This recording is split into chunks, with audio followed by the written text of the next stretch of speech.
Good morning प्यारे साथियों। आपका इस लेक्चर में स्वागत है। सबसे पहले कमेंट बॉक्स में ये बताइए कि आप सब कैसे हैं।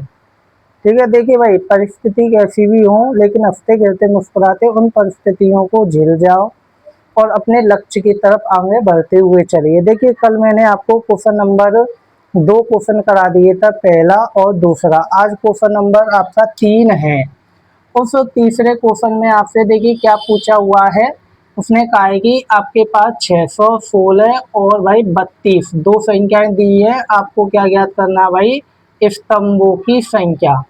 स्तंभों की संख्या ज्ञात करनी है। अगर हमेशा एक बात याद रखिएगा, जब भी आपसे अधिकतम शब्द बोले तो आपको संख्याओं का क्या लेना है भाई? एचसीएफ लेना है।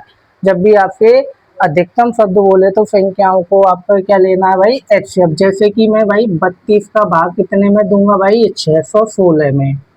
तो 32 का भाग 616 में देंगे, कितनी बार जाएगा भाई? एक बार जाएगा। 32 का भाग अगर मैं 616 में दूंगा तो कितनी बार जाएगा भाई? एक बार।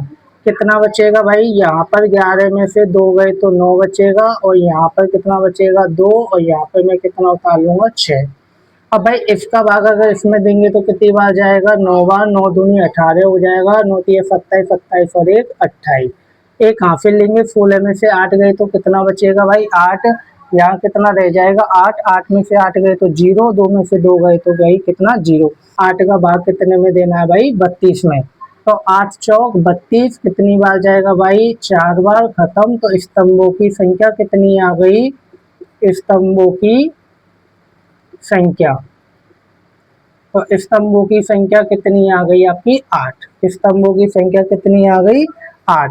ठीक है, 616 सदस्य वाली एक सेना है, उन्हें हम 8 स्तंभों में से, ठीक है, तो 8 स्तंभों में मार्च कर सकते हैं। भाई कोई दिक्कत, किसी को परेशानी? रफ कर दूं? ठीक है, देखिए देखिए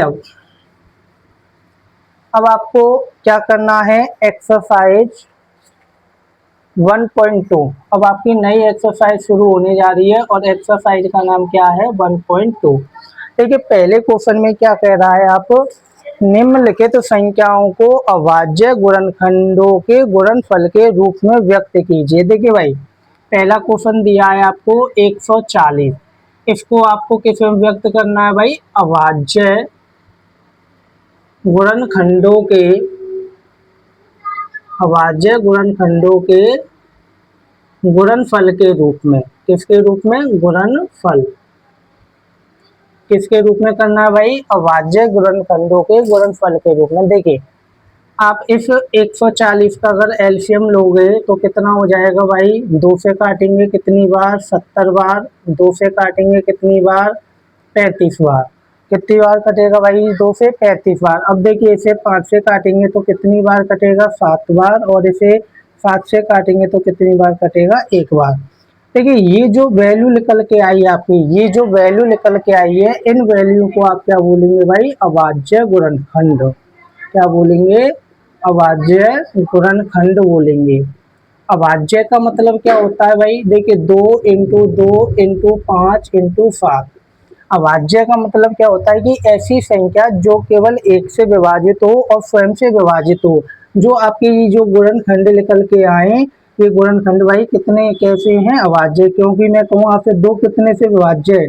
एक तो 1 से और एक स्वयं से। मैं कहूँ 5 कितने से विभाज्य? एक तो 1 से और एक स्वयं से। और ये कितने से विभाज्य है? एक 1 से और एक 7 से। ठीक है, इसी कारण इनको हम क्या बोलेंगे? अभाज्य गुणनखंड बोलेंगे। ठीक है भाई, कर लोगे? कोई दिक्कत नहीं। चलिए, इसी के आधार पर क्वेश्चन नंबर सेकंड आपको करना है। देखिए भाई, क्वेश्चन नंबर सेकंड करना है इसी के आधार पर। बताओ, 156 का आपको क्या करना है भाई? अभाज्य गुणनखंड करने। अभाज्य गुणनखंडों के गुणनफल के रूप में व्यक्त करने। चलिए करके दिखाइए, 5 मिनट दें आपको करने के लिए। करके दिखाइएगा भाई, सब लोग करके दिखाओ जल्दी।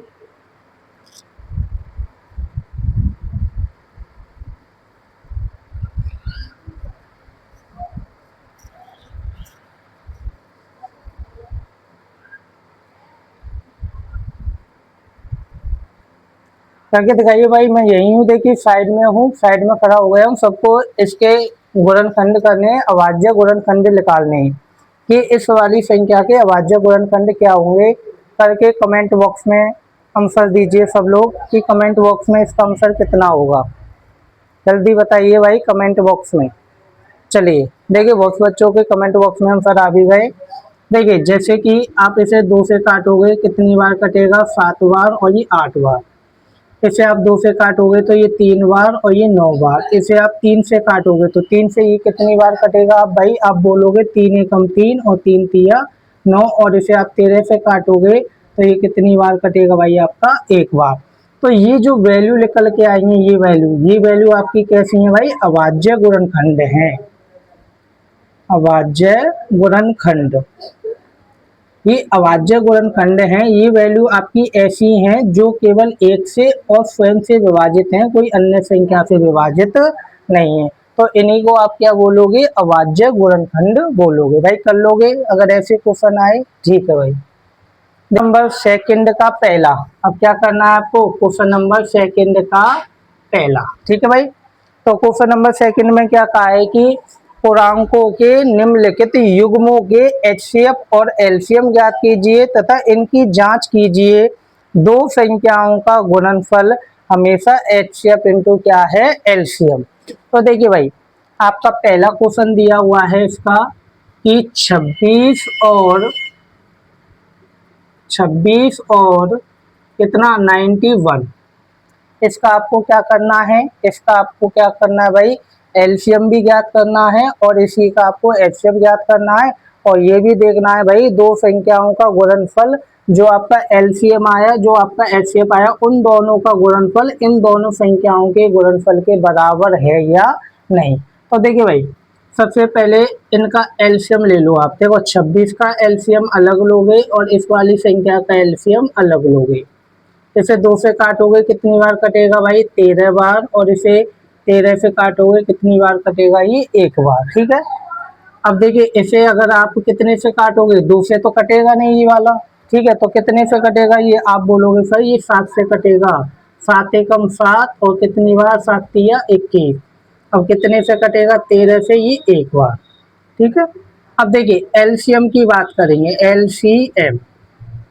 तो एलसीएम की कैसे बात करेंगे, देखो इन दोनों में संख्या में कोई कॉमन दिखाई दे रहा है भाई, पहले कॉमन लेना है। अब कोई इन दोनों संख्याओं में क्या ले लिया मैंने, कॉमन। अब वो संख्या लेनी है जो कॉमन ना हो। तो एक तो 2 कॉमन नहीं है और एक आपकी क्या कॉमन नहीं है, 7 कॉमन नहीं है। तो इनका जो एलसीएम आएगा वो 13 इंटू 2 इंटू 7। देखिए मल्टीप्लाई करेंगे तो 13 इंटू 14। अब देखिए मैंने यहाँ पर आपको एक वीडियो डाली थी, जब दो लगातार संख्याएं दी गई हों तो उन संख्याओं का डायरेक्ट गुणनफल या उन संख्याओं का डायरेक्ट गुणा कैसे करें। तो मैंने आपसे क्या कहा कि भैया जब दो संख्याएं लगातार दी गई हैं तो 13 के स्क्वायर में हमेशा कितने को जोड़ दो, 13 को। 13 के स्क्वायर में हमेशा किसे जोड़ना है आपको, 13 को ही जोड़ना। भाई 1 मिनट रुकिए।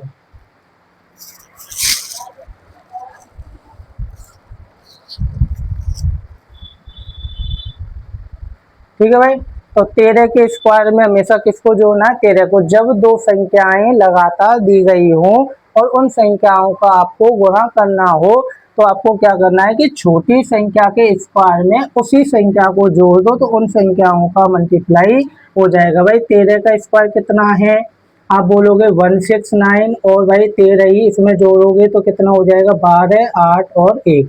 तो भाई इसका एलसीएम कितना आया, 182।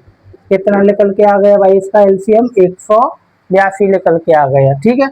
अब इसी का हमें क्या निकालना है भाई, एचसीएफ निकालना है। तो देखो एचसीएफ का मतलब क्या होता है, हाईएस्ट कॉमन फैक्टर, जो दोनों में क्या मिल जाए, एक जैसा कॉमन मिल जाए। तो इन दोनों में क्या मिल रहा है भाई, एक जैसा कॉमन 13। अब वो कह रहा है कि हमें जांच भी करनी है भाई, दो संख्याओं का गुणनफल बराबर है लासा इंटू मासा। तो हमें क्या करनी है भाई, इनकी जांच। तो हमेशा एक फॉर्मूला याद रखना कि प्रथम पद इंटू दूसरा पद बराबर क्या होता है, एलसीएम और इंटू में एचसीएफ। ये आपका क्या है फॉर्मूला कि पहला पद इंटू दूसरा पद बराबर लासा इंटू मासा। ठीक है, तो पहला पद कितना दिया हुआ है तो आप बोलोगे 26 इंटू दूसरा पद कितना दिया हुआ है आप बोलोगे 91 और बराबर एलसीएम कितना है आपका तो आप बोलोगे एलसीएम है 182 और इंटू एचसीएफ कितना है आपका 13। तो एचसीएफ कितना है भाई आपका 13। तो आप क्या देखोगे कि इन दोनों संख्याओं का मल्टीप्लाई करना, जो वैल्यू आए इन दोनों संख्याओं के मल्टीप्लाई के बराबर ही आएगी। ये चीज भाई आपको करनी है, ये चीज आपके लिए घर के लिए HW है कि इन दोनों संख्याओं का मल्टीप्लाई करना है। और इन दोनों संख्याओं का मल्टीप्लाई करना है तो आप क्या देखोगे कि भाई पहला पद इंटू दूसरा पद बराबर इंटू एलसीएम इंटू एचसीएफ। तो पहला पद इंटू दूसरा पद का मल्टीप्लाई एलसीएम इंटू एचसीएफ की मल्टीप्लाई के क्या होगा भाई बराबर होगा। इन दो संख्याओं का गुणनफल इन दोनों संख्याओं के गुणनफल के क्या होगा भाई बराबर होगा। ठीक है, कर लोगे भाई, कोई दिक्कत? और बताओ भाई, सब ठीक समझ में आ रहा है ठीक तरीका से? ठीक है भाई, क्वेश्चन नंबर इसी का मैं सेकंड और करा देता हूं आपको।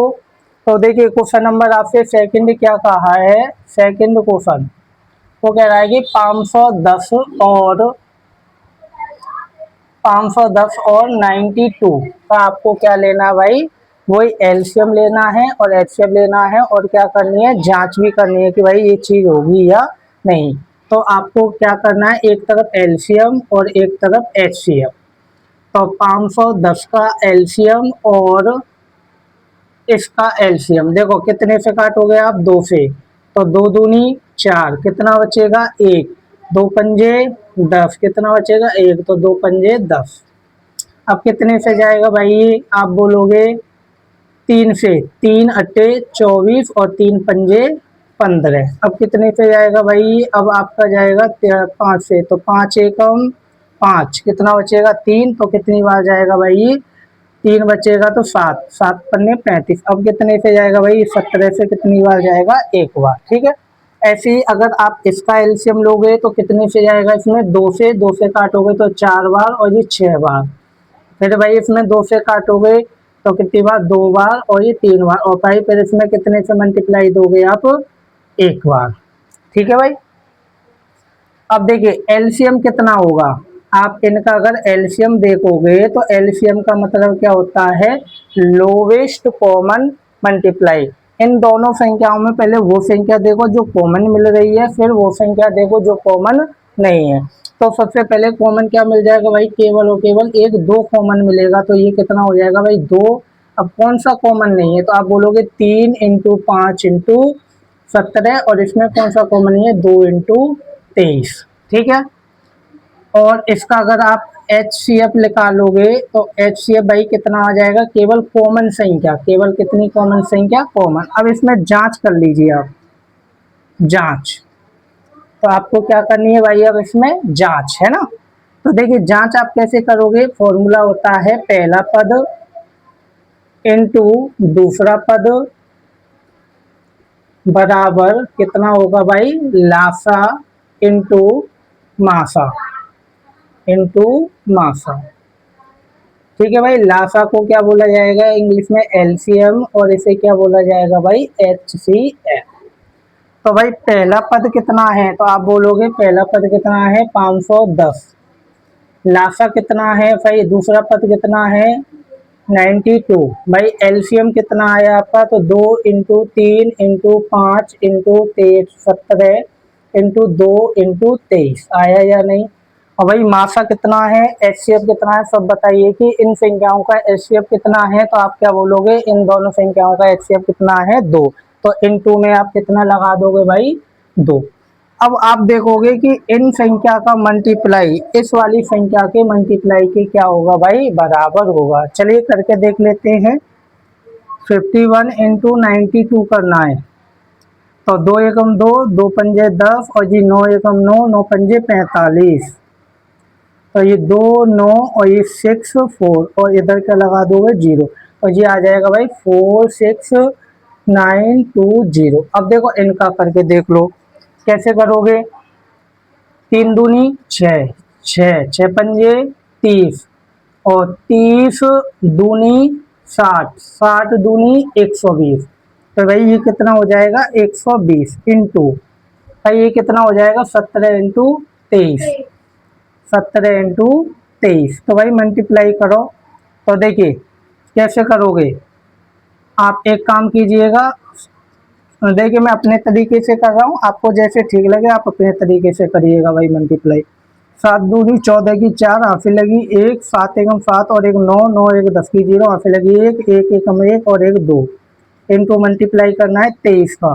तो ये आ जाएगा 4 तिया 12, 3 दूनी 6 इंटू ये आ जाएगा 4 दूनी 8 और ये 2 दूनी 4, तो ये आ जाएगा भाई 2964 और ये 0, तो कितना आ जाएगा भाई 46920। देखना आप, पहला पद इंटू दूसरा पद, इन दोनों का मल्टीप्लाई, और लासा इंटू मासा, इन दोनों का मल्टीप्लाई, पहला पद और दूसरे पद का मल्टीप्लाई कितना आया इतना, और भाई लासा इंटू मासा का कितना आया इतना। तो आप देखोगे दोनों ही संख्याएं क्या है हमारी बराबर है, और जब दोनों संख्याएं बराबर हो तो आपको क्या कहना है, ये हमारी क्या हो गई भाई जांच, क्या हो गई भाई जांच। समझ में आया, कोई दिक्कत कोई परेशानी नहीं। देखिएगा इसके बाद अब आप आगे देखिएगा, तो वो कह रहा है क्वेश्चन नंबर तीसरा, क्वेश्चन नंबर तीसरे का पहला। देखिए वो क्या कह रहा है कि अभाज्य गुणनखंड विधि द्वारा निम्नलिखित पूर्णांक एचसीएफ और एलसीएम ज्ञात कीजिए। देखिए इसमें जांच नहीं करनी है आपको, केवल क्या ज्ञात करना है, एलसीएम ज्ञात करना है और एचसीएफ ज्ञात करना है, एलसीएम और एचसीएफ ज्ञात करना है। ठीक है भाई, तो आप क्या बोलोगे 12 इंटू 15 और 21 का क्या ज्ञात करना है आपको भाई, एलसीएम और एचसीएफ। एक मिनट रुकिएगा भाई, मुझे फिर करना जी। ठीक है भाई, देखिए 12, 15 और 21 का आपको क्या ज्ञात करना है भाई, एलसीएम भी ज्ञात करना है, और इसी का आपको क्या ज्ञात करना है भाई, एचसीएफ भी ज्ञात करना है। तो देखिए कैसे करोगे आप, 12 का आप अलग ले लीजिएगा एलसीएम, 15 का आप एलसीएम अलग ले लीजिएगा, और 21 का आप एलसीएम अलग ले लीजिएगा। ये कई तरीके अपने अपने तरीकों से आप कर सकते हैं। देखो 2 से काटेंगे 6 बार, 2 से काटोगे 3 बार, और 3 से काटोगे कितनी बार हो जाएगा भाई 1 बार। ऐसे ही से आप 3 से काटोगे तो कितनी बार जाएगा भाई, कितनी बार जाएगा 5 बार, और 5 से काटोगे कितनी बार 1 बार। ऐसे भाई इसे आप 3 से काटोगे तो 7 बार, और इसे 7 से काटोगे तो 1 बार। एक तरीका तो भाई ये है एलसीएम का, और एक तरीका भाई ये है एलसीएम का, आप तीनों को साथ में ले लीजिए, 12, 15 और 21, तीनों को आप साथ में लेके भी एलसीएम निकाल सकते भाई। ठीक है, याद रखना कितने से आएगा भाई, देखो 2 से कितनी बार 6 बार, ये आपका 15 बार और ये आपका 21 बार। कितने से जाएगा भाई, 2 से 3 बार, 15 बार और ये 21। कितने से जाएगा भाई, आप बोलोगे 3 से 1 बार, 5 बार और 7 बार। और मैंने आपको क्या बताया कि जब भी नीचे ऐसी संख्या आ जाए यहाँ पर केवल एक संख्या, केवल एक ही संख्या से विभाजित हो रही हो, जैसे कि मैं यहाँ पर अगर 5 लेता तो 5 केवल 5 को ही विभाजित करता, 7 आपका ऐसे ही आता। अगर यहाँ पर मैं भाई 1 मिनट रुकिए,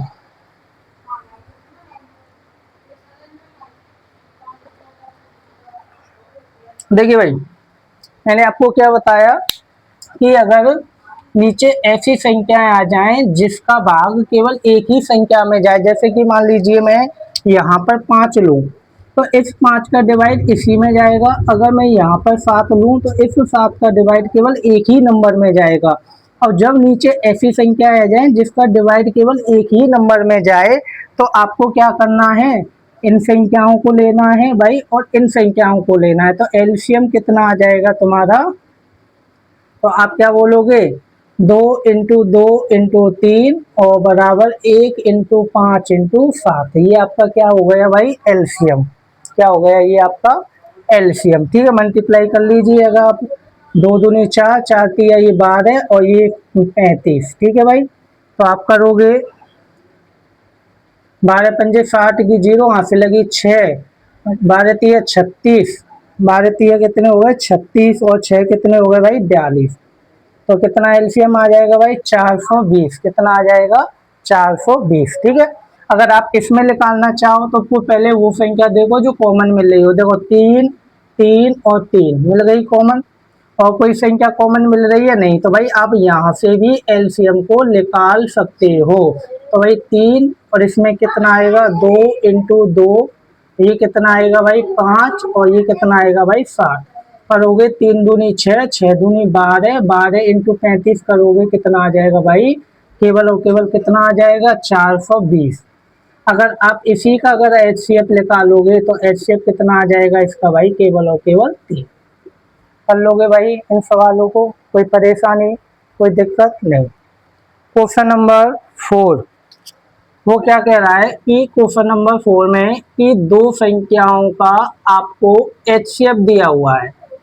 इन दोनों संख्याओं का अगर आप एचसीएफ दिया है कितना मुझे 9। अब अगर मान ली कि अगर हम इन दोनों संख्याओं का एचसीएफ निकाले 9 आ भी सकता है नहीं आ सकता, क्योंकि हमने इन दोनों संख्याओं का एचसीएफ निकाल के नहीं देखा 9 आएगा, ये तो केवल किताब में दिया है। ये बताइए भाई इन दोनों संख्याओं का एचसीएफ कितना है 9, तो बताइए कि इन्हीं संख्या का एलसीएम कितना होगा।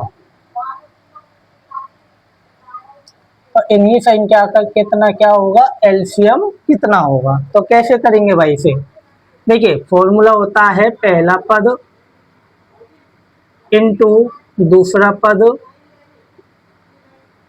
बराबर लासा या एलसीएम इंटू एचसीएफ। भाई पहला पद कितना है आपको बोलना है 306, दूसरा पद कितना है ये रहा 657। एलसीएम आपको ज्ञात करना है और इन दोनों संख्याओं का एचसीएफ कितना दिया हुआ है आपको 9। पहला पद कितना 306, दूसरा पद कितना 657 बराबर एलसीएम कितना है जो कि मुझे क्या करना है भाई ज्ञात करना है, और एचसीएफ कितना दिया हुआ है इन दोनों संख्याओं का एचसीएफ कितना दिया हुआ है 9। देखिए अगर मैं यहाँ से एलसीएम निकालूं तो इस 9 को मुझे कहाँ ले जाना पड़ेगा भाई बट्टे में। तो देखो 306 इंटू 657 अपॉन 9 बराबर कितना हो जाएगा भाई एलसीएम। कितना हो जाएगा भाई ये आपका एलसीएम। अब देखिए काटिएगा, आप देखिए इसे 9 से भी काट सकते हैं, नहीं काटना चाहो तो 3 से भी काट सकते हैं। 3 से 9 को काटेंगे 3 बार, और ये कितनी बार कटेगा भाई 102 बार। और भाई 3 से फिर से काटोगे तो कितनी बार कटेगा ये 34 बार। तो भाई एलसीएम बराबर कितना आ जाएगा 34 इंटू 657, और मल्टीप्लाई अगर आप करोगे तो 22338। कितना आएगा भाई इनका मल्टीप्लाई 22338। ठीक है, कर लोगे भाई इस सवाल को, कोई परेशानी किसी को कोई दिक्कत नहीं है। ठीक है भाई देखिएगा क्वेश्चन नंबर 5 और एक्सरसाइज तो आपकी वही है 1.2। क्वेश्चन नंबर 5 आपका क्या कह रहा है कि जांच कीजिए कि किसी प्राकृतिक संख्या n के लिए 6 की पावर n 0 पर समाप्त हो सकती है। भाई देखिए दी गई संख्या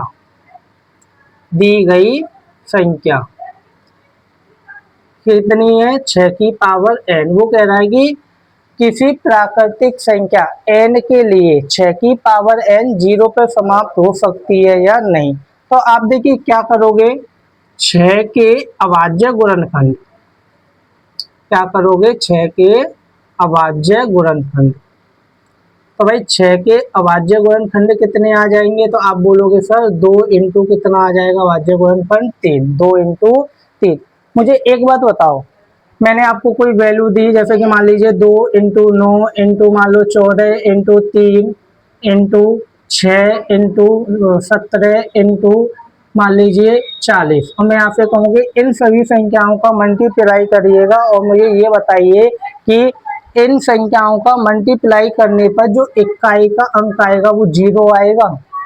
इन दोनों संख्याओं इन सभी संख्याओं का मल्टीप्लाई करने पर जो इकाई का जो अंक आएगा वो 0 आएगा या नहीं आएगा। तो आप क्या कहोगे सर इन सभी संख्याओं को मल्टीप्लाई कर लो, लेकिन इन सभी संख्याओं का मल्टीप्लाई करने पर कभी भी इकाई का अंक 0 नहीं आएगा। इकाई का अंक तभी 0 आ सकता है भाई जब अभाज्य गुणनखंड में, अभाज्य गुणनखंड में आपके हमेशा कितने होने चाहिए, 2 × 5। अगर अभाज्य गुणनखंड में 2 × 5 दिखाई दे रहा है, अगर अभाज्य गुणनखंड में अगर यहाँ पर आपको 2 × 5 दिखाई दे रहा है तो हमेशा याद रखिएगा इकाई का अंक हमेशा क्या आएगा भाई, 0 आएगा। ये नोट पॉइंट में लिख लीजिएगा भाई, एक नोट पॉइंट में लिख लीजिएगा। अगर किसी संख्या के अभाज्य गुणनखंड में 2 × 5 है तो संख्या का हमेशा इकाई का अंक कितना आएगा भाई, 0 आएगा। अगर 2 × 5 या कोई एक संख्या नहीं है, जैसे कि भाई 2 तो है लेकिन इसमें 5 है नहीं, अगर इसमें 5 होती, अगर 2 ना होती तब भी इकाई का अंक कभी भी 0 नहीं आता। 1 मिनट,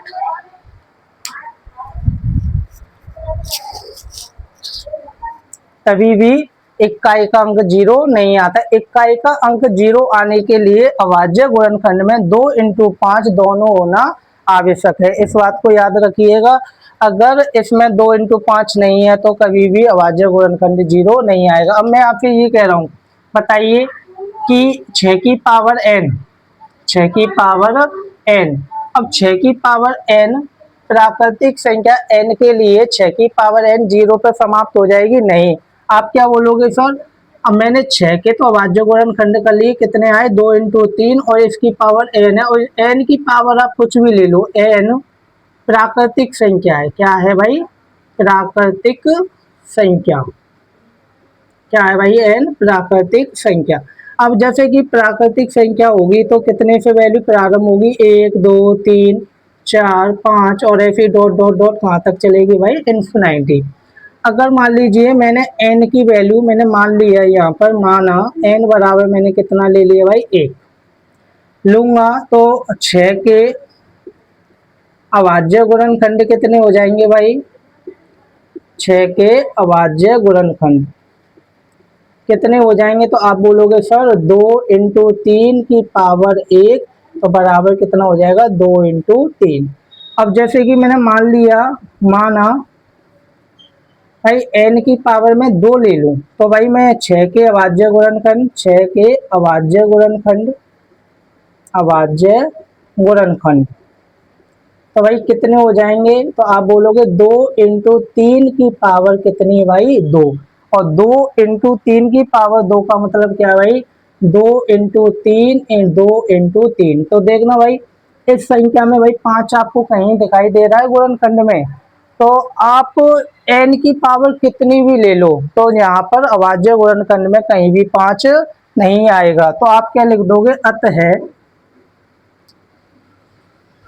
किसी भी, अतः 6 की पावर n 0 पर, शून्य पर तब ही समाप्त होगी, तब 6 के अभाज्य गुणनखंड में, अभाज्य गुणनखंड में 2 × 5 होना आवश्यक है। क्या है भाई, आवश्यक है, ठीक है। अगर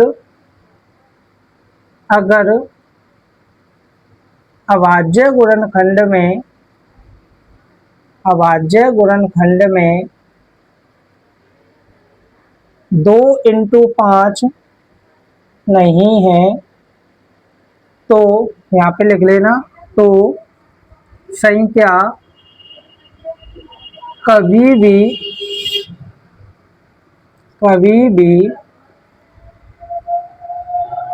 0 पर, शून्य पर समाप्त नहीं होगी, नहीं होगी। भाई बात क्लियर हुई, बात क्लियर हुई, ठीक है, चलो बात क्लियर हुई, ठीक है यहाँ तक, ठीक है। देखिए इस एक्सरसाइज का एक क्वेश्चन और रह गया है और आपकी एक्सरसाइज 1.2 क्या हो जाएगी भाई, कंप्लीट हो जाएगी। ठीक है, और इसी के साथ हम कल नई है वीडियो लेके आएंगे और उसमें हम क्या कराएंगे, एक्सरसाइज 1.3। ठीक है, और कमेंट बॉक्स में बताइएगा भाई कि हमें आपको लास्ट तक वीडियो देखने के बाद वीडियो कैसी लगी। माफ कर दूं ऐसे।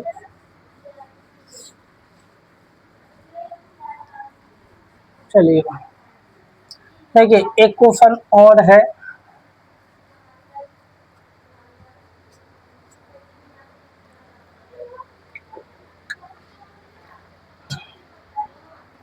देखिए भाई, एक क्वेश्चन और है, वो कह रहा है क्वेश्चन नंबर 7। किताब लेके बैठिएगा भाई सब लोग। वो कह रहा है कि किसी खेल के मैदान के चारों ओर एक वृत्ताकार पद है।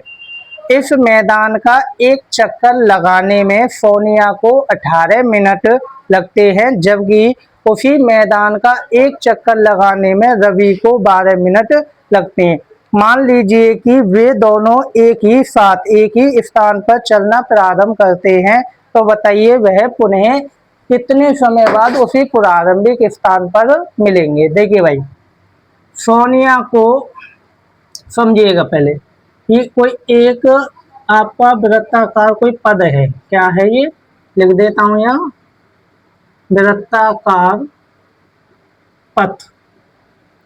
ठीक है, अब मान लीजिए यहाँ पर कोई एक व्यक्ति है भाई, सोनिया। अब इस सोनिया को इस पूरे वृत्ताकार पद का चक्कर लगाने में, इस सोनिया को इस पूरे वृत्ताकार पद का चक्कर लगाने में कितने मिनट लग रहे हैं भाई, 18 मिनट। ठीक है, और मान लीजिए कि यहीं पर कोई एक रवि है, जैसे कि मान लीजिए रवि, मान लीजिए यहीं पर मान लो कि यहीं पर यहीं पर मान लो कि यहाँ पर एक रवि है, और इस रवि को इस पूरा चक्कर लगाने में कितने मिनट लग रहे हैं भाई, 12 मिनट। अब मुझे ये बताइए कि सोनिया को वृत्ताकार पद का चक्कर लगाने में 18 मिनट लगेंगे। लिख लीजिए इस बात को। सोनिया को वृत्ताकार पथ का चक्कर लगाने में लगा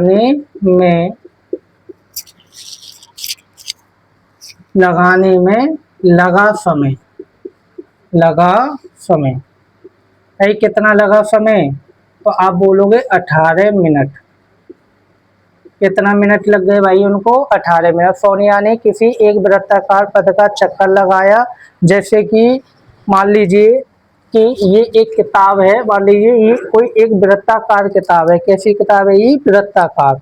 मान लेते हैं कि वृत्ताकार। अब सोनिया मान लीजिए यहाँ से भागना प्रारंभ करती है, वो यहाँ से भागते हुए और अपने इसी बिंदु पर आ जाएगी, तो हम क्या कहेंगे कि सोनिया के द्वारा एक चक्कर लगाने में लगा समय कितना है भाई, 18 मिनट। ऐसे ही रवि को वृत्ताकार पथ का चक्कर, यहाँ एक लिख लीजिए भाई, एक चक्कर लगाने में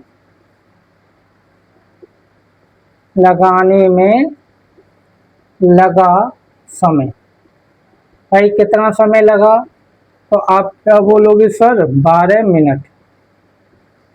मुझे एक बात बताइए भाई, जैसे कि मान लीजिए ये कोई सड़क दी हुई है आपको, ये क्या है, सड़क। यहाँ से सोनिया भागना प्रारंभ करती है, यहाँ से वो यहाँ से यहाँ तक भाग जाती है। मान लो कि वो यहाँ से भागना प्रारंभ करती है और यहाँ से यहाँ भाग कर आती है। ठीक है, और कुछ समय बाद रवि भागना प्रारंभ करता है, मान लीजिए इस बिंदु से, और भाई वो यहाँ पर आके सोनिया को मिल जाता है। तो देखो यहाँ से यहाँ तक की भी दूरी तय हुई है, और यहाँ से यहाँ तक की भी दूरी तय हुई है। तो ऐसी कंडीशन में आपको क्या लेना है, एलसीएम। ऐसी कंडीशन में भाई क्या लेना है, एलसीएम। जो कॉमन मिल जाए वो भी और जो कॉमन ना मिले वो भी, क्योंकि सोनिया यहाँ से और यहाँ तक आई है तो पूरी दूरी, रवि भाई यहाँ से और यहाँ तक आया है तो भाई ये दूरी। अब देख लो सोनिया के द्वारा ये दूरी और रवि के द्वारा ये दूरी कॉमन है तो भाई कॉमन भी लेनी है। और सोनिया ने कितनी एक्स्ट्रा दूरी तय करी, तो भाई ये दूरी कैसी तय करी है, एक्स्ट्रा करी है, तो इसलिए भी दूरी आपको लेनी है। तो कहने का मतलब है 12 और 18 का आपको क्या लेना है भाई, एलसीएम। तो आप एलसीएम ले लीजिएगा भाई। तो 18 और 12 कितने से जाएगा, 2 से 9 बार, 2 से 6 बार, कितने से जाएगा, 2 से 9 बार, और ये 3 बार, कितने से जाएगा, 3 से 3 बार, एक बार, कितने से जाएगा, 3। तो वो कह रहे हैं कि बताइए कि वह प्रारंभिक स्थान पर कब मिलेंगे भाई, उन्हें प्रारंभिक स्थान पर मिलने का समय, मिलने का समय। तो आप क्या बोलोगे भाई कि सर 2 इंटू 2 इंटू 3 इंटू 3, तो कितना हो जाएगा भाई, 36 मिनट। तो भाई ये दोनों प्रारंभिक स्थान पर कब मिलेंगे भाई, 36